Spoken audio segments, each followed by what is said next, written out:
అందరికీ నమస్కారం అండి. నా పేరు రామాంజనేయులు. మరి పల్నాడు నుంచి వచ్చాం.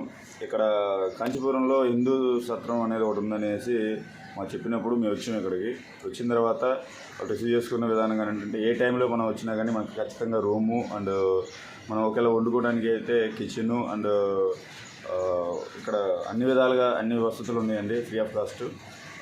మనకి ఇబ్బంది లేకుండా చక్కగా భోజనానికి కానీ రూమ్ కానీ అలాగే మనం స్టే చేయడానికి ఎన్ని రోజులు ఉన్నా సరే మనం స్టే చేయడానికి ఇబ్బంది లేకుండా ఉంది.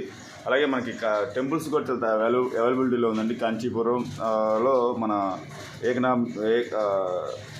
మన శివకంచికి దగ్గరలో అలాగే విష్ణుకంచికి దగ్గరలో ఈ సత్రం ఉండడం జరిగింది. దానివల్ల మనకి టెంపుల్కి వెళ్ళడానికి కానీ రావడానికి కానీ చాలా అనువైన ప్లేసు.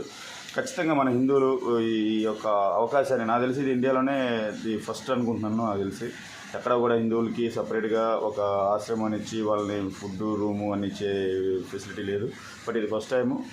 ఎందుకంటే హిందువులకి సపోర్ట్గా ఉండాలి, తీర్థయాత్రలు చేస్తున్న వాళ్ళకి సపోర్ట్గా ఉండాలని ఒక సదుద్దేశంతో వీళ్ళు స్టార్ట్ చేయడం జరిగిందంట. వాళ్ళు నాకు అదే చెప్పారు.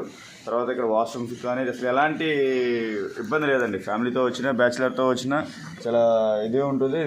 ఈ నెంబర్ కనిపిస్తున్న ఈ నెంబర్కి మీరు ఇక్కడికి వచ్చి ఫోన్ చేసినట్టయితే కాంచీపురంలో ఖచ్చితంగా వాళ్ళు రెస్పాండ్ అవుతారు. ఏ టైంలో అయినా వాళ్ళు వచ్చి మనల్ని పికప్ చేసుకుంటారు. లేదంటే వాళ్ళే మనకి అడ్రస్ చెప్తారు. మనం వచ్చేసి రిక్తి రూము అన్నీ అవైలబిలిటీ ఉంటుంది. జై శ్రీరామ్, జై హింద్. జై శ్రీరామ్. జై శ్రీరామ్.